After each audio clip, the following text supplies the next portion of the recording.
है आप सभी का आपके अपने ऑनलाइन इंस्टीट्यूट निशांत ज्ञान के यूट्यूब प्लेटफॉर्म पर। मैं नितिन उपाध्याय आप सभी का स्वागत करता हूं, अभिनंदन करता हूं आज के अपने इस वीडियो में। मित्रों, लगातार आप लोगों के कमेंट 2-3 दिन से आ रहे थे कि भैया स्कॉलरशिप पर कुछ अपडेट दे दीजिए, क्योंकि इसे लेकर के काफ़ी लोग ज़्यादा परेशान हैं। तो कब करेक्शन डेट आएगी, सबसे ज़्यादा इस बात की चर्चा लोग कर रहे हैं, क्योंकि रिजल्ट नॉट डिक्लेयर करके उन लोगों ने फॉर्म डाला था और उनका जो है फॉर्म फॉरवर्ड भी किया जा चुका है, स्टेटस भी शो होने लगा है कुछ लोगों का। तो स्टेटस के कुछ अपडेट हैं जो कि मैं आपको दे रहा हूं, और कब तक इसका करेक्शन डेट आएगा वो मैं आपको बता दूं, है ना।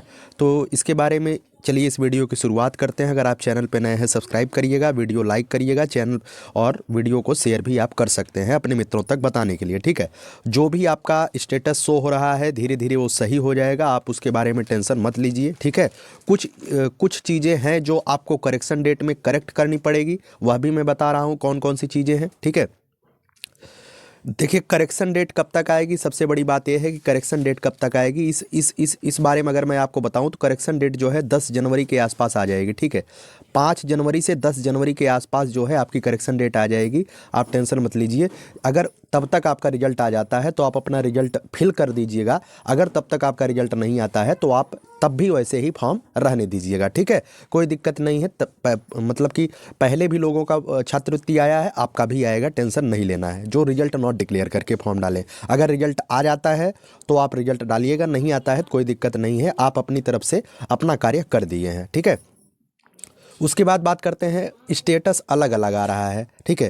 ये सबसे बड़ी बात है, स्टेटस अलग अलग आ रहा है, क्या होगा मित्रों। देखिए, काफ़ी बच्चों का जो है स्टेटस अलग अलग आ रहा है, कुछ लोगों का अभी मैं बताता हूँ क्या करना चाहिए आपको अगर स्टेटस जो है किस किस तरीके के स्टेटस आ रहा है। देखिए सबसे बड़ी बात यह है कि आप एनपीसीआई, कुछ लोगों का आ रहा है एनपीसीआई नहीं है, एनपीसीआई आप करा लीजिए जा करके।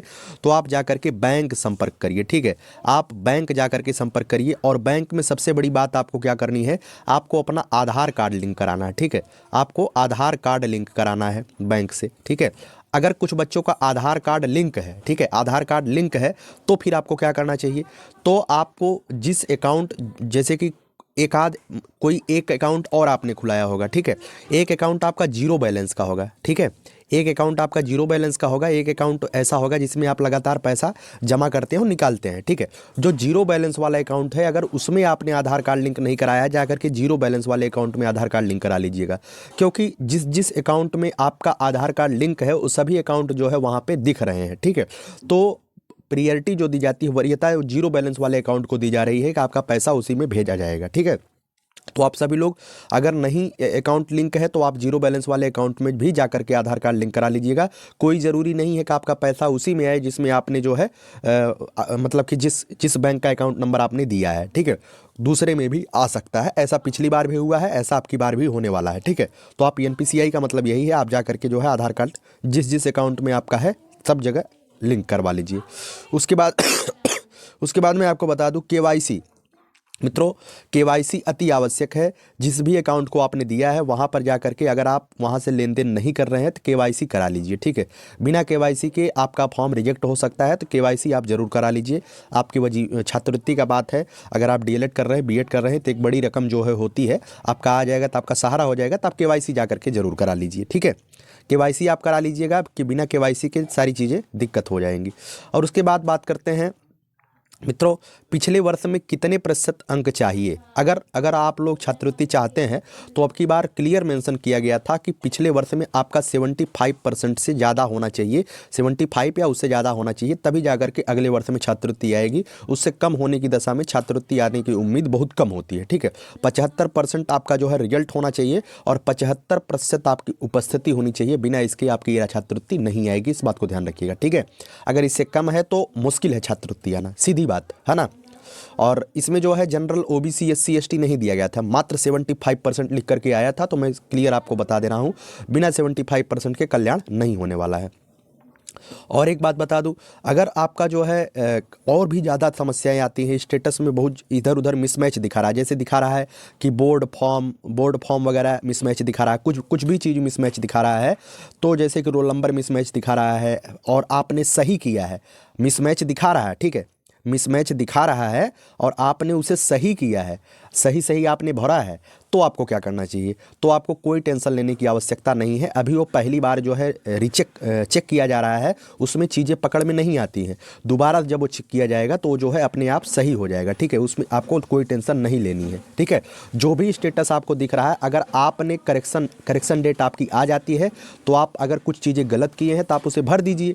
और अगर भरने के बाद भी स्टेटस जो है 2-3 दिन में सही नहीं होता है तो आप अपने कॉलेज से संपर्क करिएगा। और अगर कॉलेज वाले इसकी रिस्पॉन्सिबिलिटी नहीं लेते हैं कि मुझसे नहीं मतलब भैया, आप जा करके अपना देखिए कैसे क्या होता है, तो आपको अपने ज़िले के समाज कल्याण विभाग जाना होगा, ठीक है। समाज कल्याण विभाग जाना होगा, जहाँ से छात्रवृत्ति आती है आप वहाँ चले जाइएगा। वहाँ जैसे ही जाएंगे वो लोग जो है आपको एक रास्ता बता देंगे, कैसे ऐसे एप्लीकेशन दे दीजिए, आपका काम हो जाएगा, ठीक है। काफ़ी बच्चे जा करके समाज कल्याण विभाग अपना वजीफ़ा जो है प्राप्त करते हैं। आप भी जा करके, अगर आपकी सारी चीज़ें सही है फिर भी स्टेटस गड़बड़ दिखा रहा है, कुछ न कुछ कमियाँ दिखा रही हैं, तो आपको वहाँ जा करके सही करवा लेना चाहिए। और अगर आपने छात्रवृत्ति पूरी सही की है तो आपको टेंशन नहीं लेनी है। 1-2 दिन 4 दिन छात्रवृत्ति मतलब कि स्टेटस गड़बड़ दिखाता है, उसके बाद धीरे धीरे सही हो जाता है स्टेटस, ठीक है।